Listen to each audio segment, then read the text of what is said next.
Ay magandang gabi po. Happy Sunday. Have a beautiful Sunday, my dear subscribers. Kay Kumaro, kay Virgie Piquero, at saka kay Marilyn Bundok. Magandang gabi po.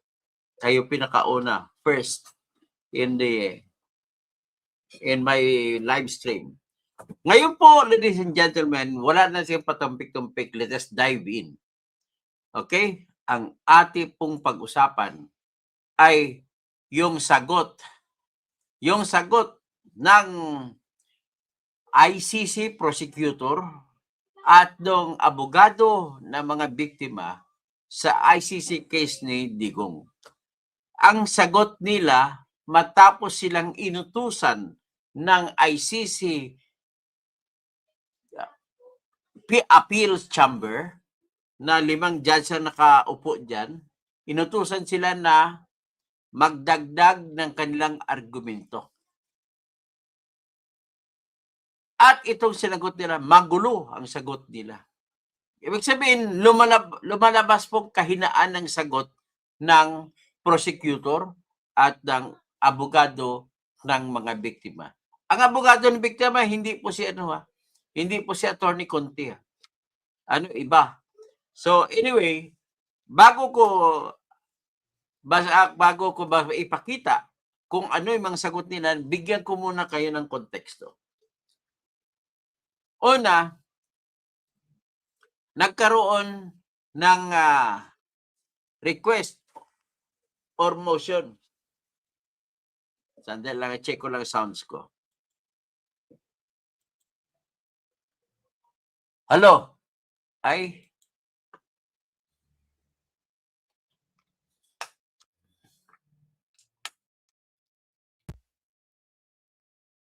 Hello? Hello?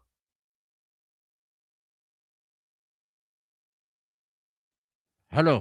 Hello? Sorry. Okay, dito na sounds natin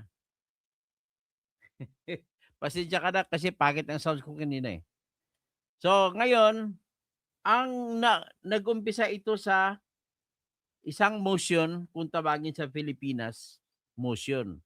Pero kung tawagin sa International Criminal Court, ang tawag po nila ay request. So, ang abogado po ni Duterte, o kung ayon sa judge na si Ganzo, si Mutok, yung French judge si Mutok, ang pag-pronounce sa pangalan ni Digong Duterte. Ang abogado ni Duterte na si Attorney Nicholas Kaufman at si Attorney Dov Jacobs ay nag-argumento. Humihiling sila sa pre-trial chamber ng mga judge. 3 yung judge sa pre-trial chamber. Bago ko ituloy, let it be known na 3 po ang klase ng judges na korte sa ICC. Ang unang judge na mag-asikaso sa kaso habang wala pa yung paglilitis o trial ay yung tinatawag na pre-trial chamber judges. 3 sila. Pagkatapos nila maayos na sa level ng pre-trial chamber judges, ay ipapasa na ito sa trial chamber judges. Ibang 3 judge naman yun. Pagkatapos sa trial judges, ay magdidesisyon at yun na kung ano malalaman natin. Pero lahat ng mga tanong sa level ng pre-trial chamber judges o sa level ng trial judges ay lahat po a-appeal sila sa appeals chamber. Ang appeals chamber naman, kung saan sila mag-appeal lahat, ay binubuo naman ng 5 judge. So, yan po ang hierarchy of courts.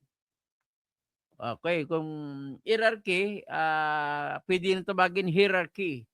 Kung depende kung kapampangan ka, hierarchy. Kung hindi ka kapampangan, hierarchy.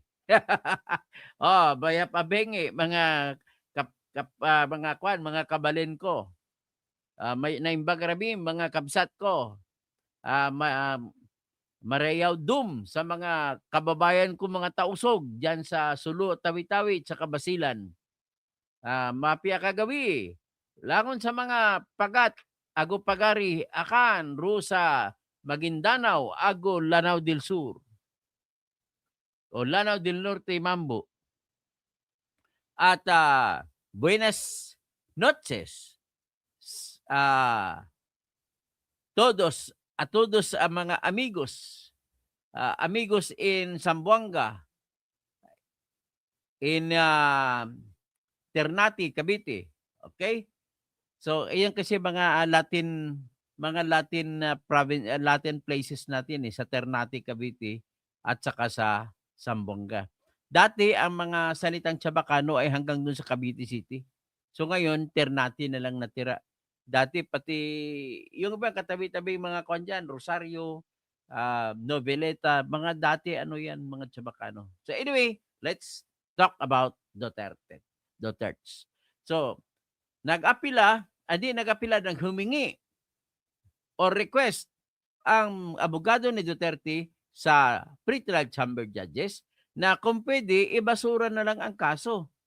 Kasi wala ng jurisdiction o wala ng authority ang ICC sa paglilitis sa kaso ni Duterte.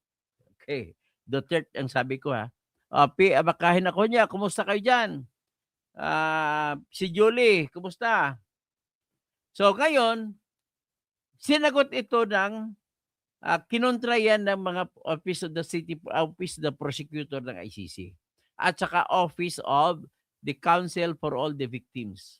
So kinontra nila, ayon sa kanila, meron pang jurisdiction ang ICC sa kaso ni Duterte kasi ang katwiran nila, although umalis na ang Pilipinas mula sa ICC, meron pa rin daw kasi meron tinatawag na Article 127.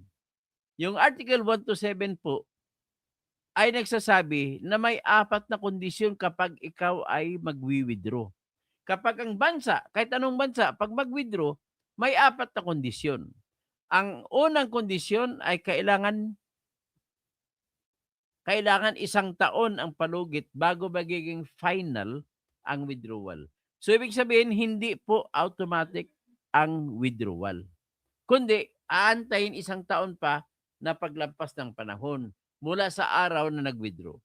Ngayon, sa kaso ng Pilipinas, nag-withdraw po ang Pilipinas noong March 16, nagsampa sila ng sulat.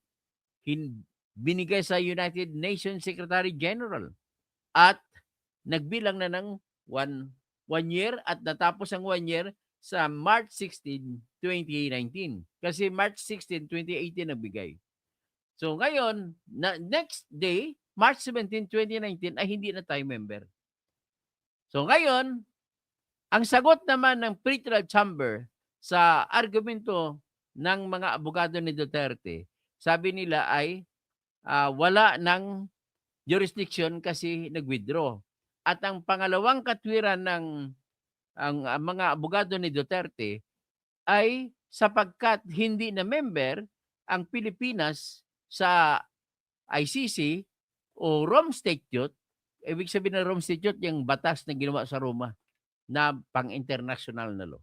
So ngayon, dahil hindi na member, inuutos po sa Article 12, Paragraph 2 at Article 13 in combination with Article 13, Paragraph C, na ang pag-exercise ng jurisdiction o authority o di kaya pwede natin sabihin na ang pagsampa ng kaso laban sa tao ay kailangan member ang bansa na kung saan ang tao ay citizen nung isinampa yon yung kaso. So ang argumento ng mga abogado ni Duterte ay ganito.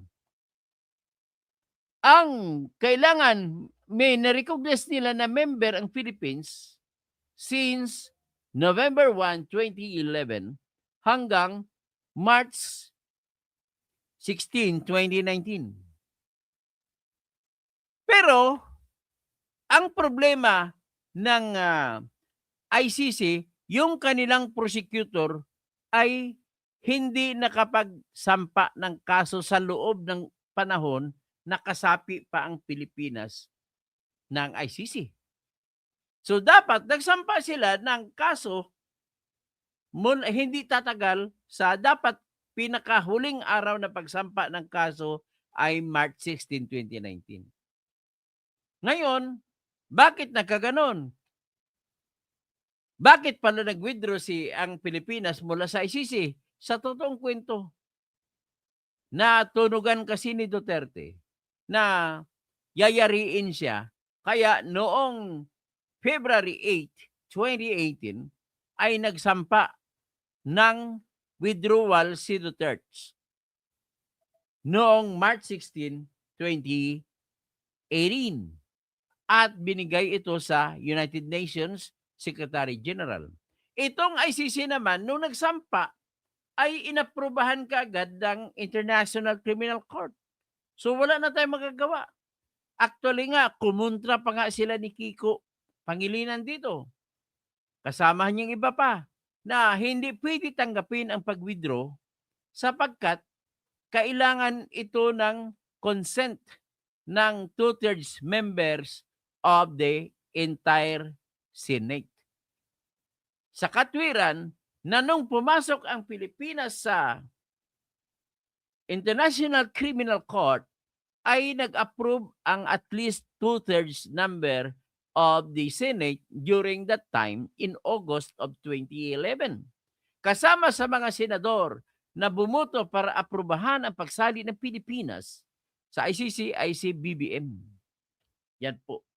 Pero ano ibig sabihin? Ang argumento naman ni Kiko Pangilinan at saka kasamahan niya ay hindi pwedeng tanggapin ang pag-withdraw ng Pilipinas mula sa ICC sapagkat dapat may pagpapayag din, kukunin din ang approval ng Senate, ng 2/3 number of Senate. Ilan bang 2/3 ng number of Senate? Total is 24. Divided by 3, that is 8. Tapos dahil 2/3, dalawang 8. So pag i-add mo 8 plus 8, that is 16. Okay? So diretso tayo. Ang sabi naman ng mga abogado ni Duterte ay dahil hindi na membro, sundin ang iniutos sa Article 12, Paragraph 2 at saka in relation to Article 13, Paragraph C. Kasi po yan ay conditions kung kailan mag-exercise ang jurisdiction o pagsampa ng kaso. So para malaman ninyo, let us now see. Ito po yung Article 12. Ipakita ko sa inyo yung Article 12. Importante kasi itong Article 12 eh.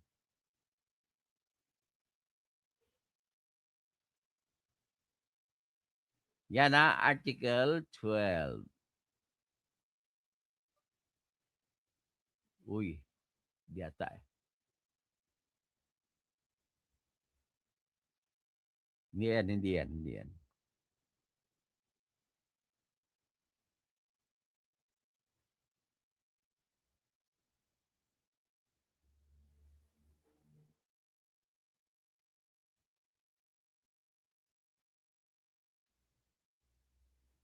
Ito yung Article 12.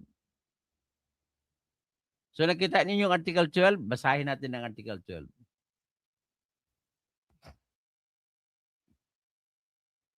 A state which becomes a party to the statute thereby accepts the jurisdiction of the court with respect to the crimes referred to in Article 5.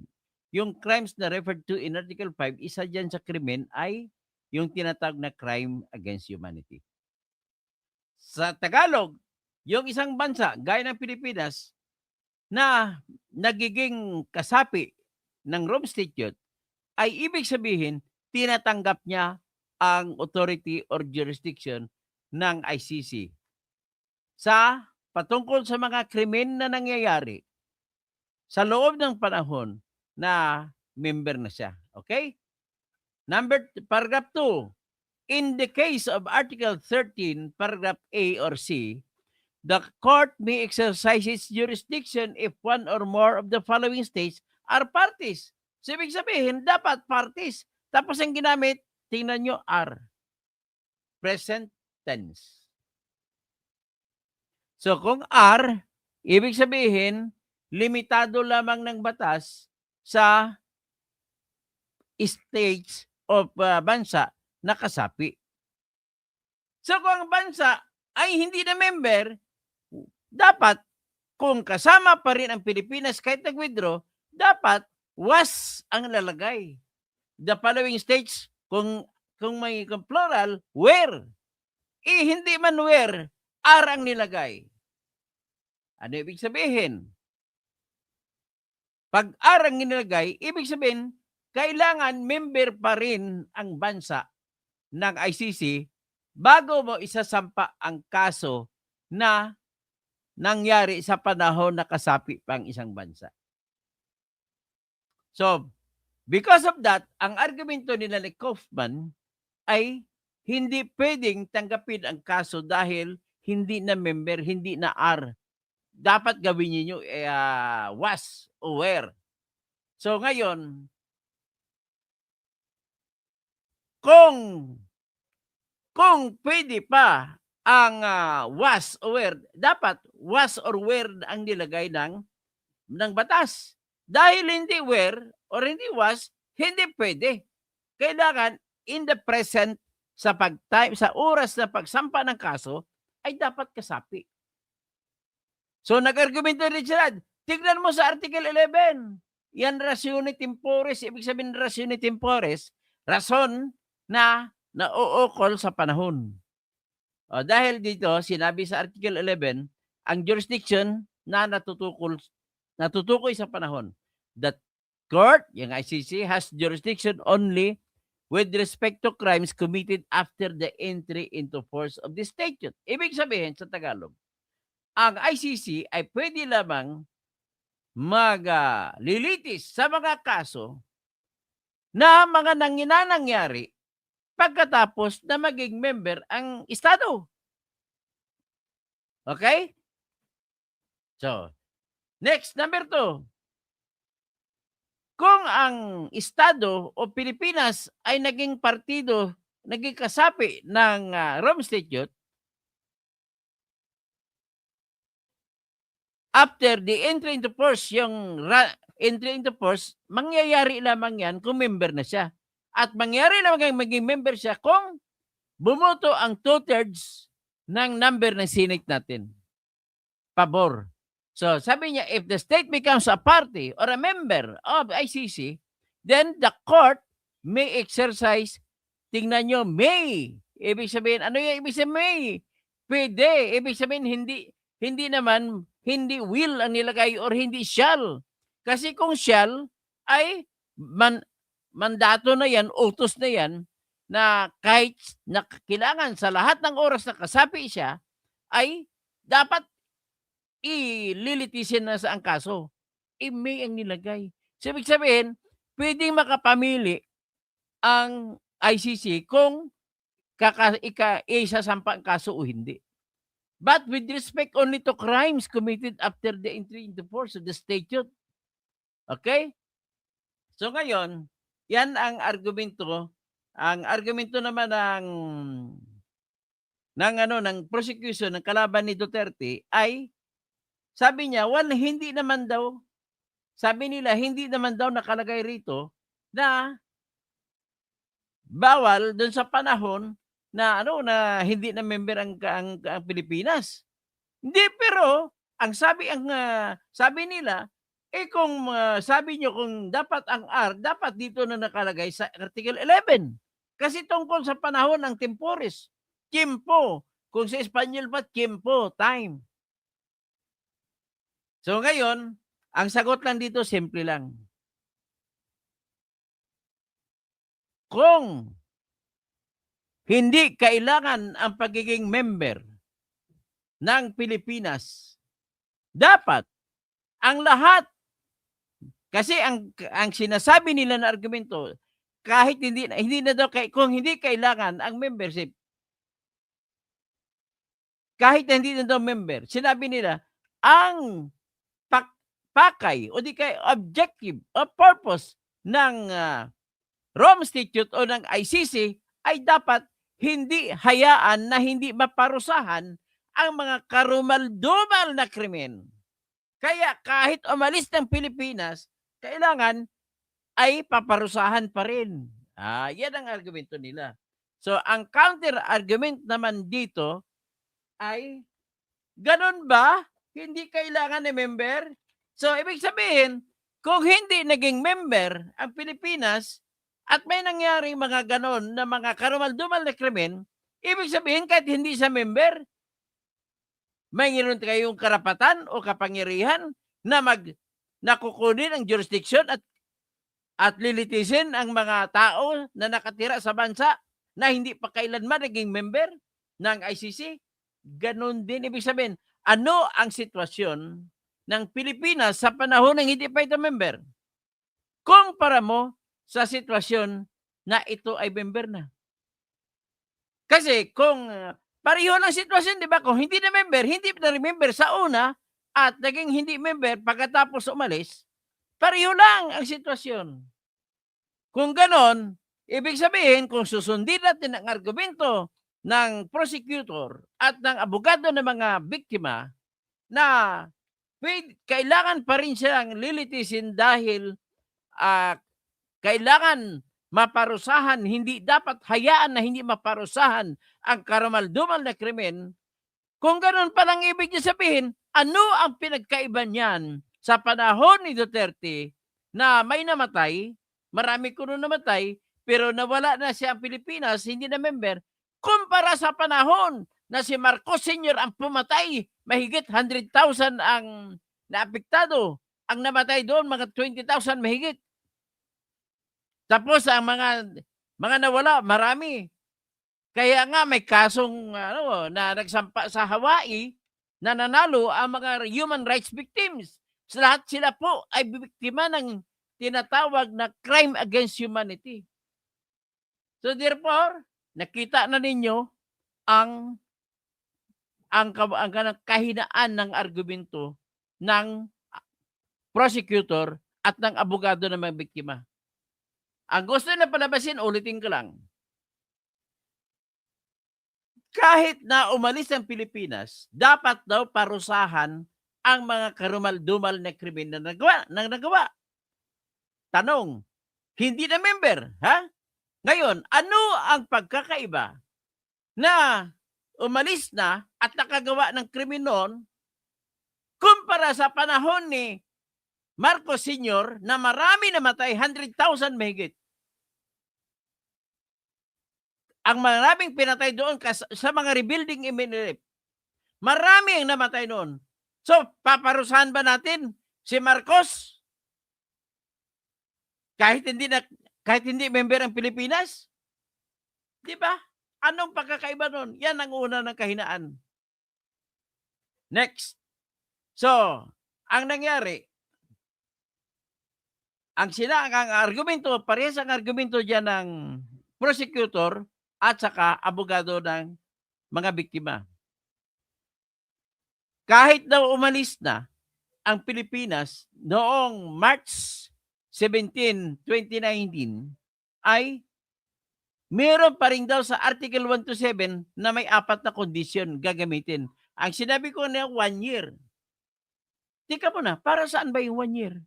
Ang 1 year, para po yan mabigyan ng pagkakataon ang prosecutor na gawin niya ang lahat na dapat niyang gawin sa loob ng panahon na kasapi pa ang Pilipinas. So warning yan. Fair warning. Kasi kung walang warning na ganon, di dapat forever kahit patay na si Duterte, pwede na ikaso. Antayin. Halimbawa, namatay si Duterte, ikakaso niyo pa rin. Kasi kung hayaan natin ang argumento nyo na tapos ng withdrawal, ay pwede pa rin may isampa kahit lampas ng deadline, lampas na matagal na naging final withdrawal. Ibig sabihin kahit after 1,000 years, pwede pa rin may isampa. That is absurd. At kapag absurd, ay hindi yan tinatanggap. Sa ating constitution, ang tawag dyan ay unconstitutional. Kapag absurd. Ito absurd. Hindi magiging forever na ma-hold mo siya, na makasama siya. Dapat ang lahat ay may time limit. So, ayon naman sa kanilang argumento, yung preliminary examination daw na nagawa sa panahon noong February 8, 2018, na nag-anunsyo si Fatou Bensouda na mag-examine pa lang, wala pang investigasyon, mag-examine. At sila lamang nag-examine at kasama nila sa pag-examine ay si Trillanes na nagbigay ng communications or affidavit ni Mato-Bato. At later on, huli na yung affidavit ni Las Cañas. Ibig sabihin po, para lang silang pulis na nakakuha ng impormasyon at nag-aaral pa kung mayroon silang ebidensya. Saka pa lang sila magsasampa sa piskalya kung may ebidensya ng pulis. Halimbawa, may patayan nangyari. Nag-ikot-ikot pa mga detective. At pag makakuha na sila ng ebidensya, saka pa lang sila mag-file sa piskal natin. At kung kailan mag-file, doon pa lang susukatin, doon pa lang i-considera kung may jurisdiction pa ba o wala. Sa Pilipinas, may tinatawag na prescription of action or expiration of action.